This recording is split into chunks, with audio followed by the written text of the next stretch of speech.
En un viaje a Filipinas bajo la lluvia no se puso ninguna capa especial, se puso un poncho plástico amarillo igual al del pueblo y se veía feliz porque ese era su mensaje. El Papa no está para brillar con oro sino para servir desde la humildad.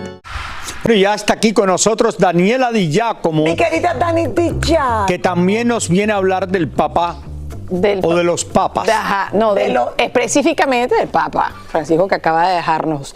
Pero bueno, la cosa es que este Papa marcó mucha tendencia en muchas cosas por cómo hacía él las cosas, ¿no? De lo abierto, que la apertura que tenía con el mundo y cómo se estaba adaptando con todo el tema de la iglesia, pero hasta marcó pauta en su indumentaria, cómo se vestía. Sabes que eso todo tiene un protocolo y todos los papas hacían ciertas cosas.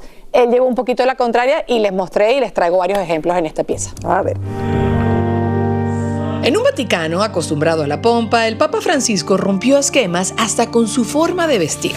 Desde que fue elegido en el 2013 marcó diferencia. Mientras otros papas como Benedicto XVI usaban zapatos rojos de diseñador, sí, incluso se llegó a decir que hasta eran de Prada, y también capas forradas en armiño, Francisco apareció por primera vez en público con una sotana blanca sencilla, sin capa, sin bordados, sin anillo de oro.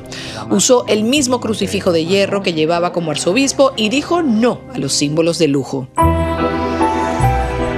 Los famosos zapatos rojos del Papa. Francisco los cambió por zapatos ortopédicos negros, gastados pero cómodos. Incluso llegó a ir personalmente a una tienda de ortopedia en Roma para comprarlos, como cualquier abuelo argentino paseando por el centro. Durante su papado evitó todo lo que sonara a vanidad. Rechazó vestiduras bordadas, mitras brillantes y estolas con pedrería. En Semana Santa, en vez de las túnicas doradas tradicionales, eligió colores planos y diseños simples. Y en visitas oficiales, como cuando fue a la Casa Blanca, llegó en un Fiat y bajó con la misma sotana modesta de siempre. En un viaje a Filipinas bajo la lluvia no se puso ninguna capa especial, se puso un poncho plástico amarillo igual al del pueblo y se veía feliz porque ese era su mensaje. El Papa no está para brillar con oro sino para servir desde la humildad. ¿Y qué dijeron las revistas de moda? Esquire lo nombró como uno de los hombres mejor vestidos del año por usar siempre lo mismo. Y Vogue aplaudió su estilo como una revolución silenciosa que demostró que la elegancia puede venir de la sencillez. Francisco entendió que su ropa también era un mensaje. Cada vez que no usó una prenda de lujo, estaba predicando. Y sin decir una palabra, acercó el papado a la gente común con una elegancia que no venía de la moda, sino del alma.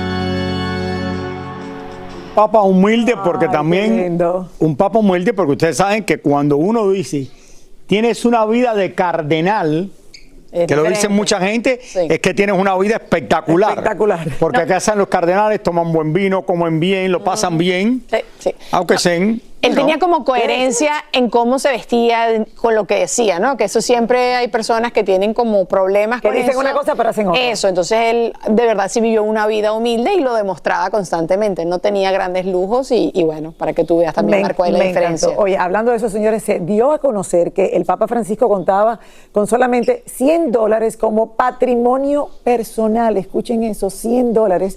Y no tenía propiedades ni tenía cuentas bancarias tampoco, algo que yo creo que él siempre lo hizo. Sí. Como que a propósito, a pesar de que le queda. Por cierto, y uno de los lugares que hay más riqueza en el mundo es el Vaticano. Claro. Recordemos que el Santo Padre no tiene asignado un salario, sino que su labor se considera como un servicio espiritual. Sí. No necesita tampoco el dinero, porque... Pero el dinero que hay en el Vaticano pero sí tenía es uno de los lugares que tiene más dinero y más riquezas en el mundo entero, Lili. Yo sé, Raúl. Es su propiedad, es autónoma, o sea, el Vaticano es uno de los lugares donde definitivamente no falta y se ve absolutamente nada. Ya volvemos con más.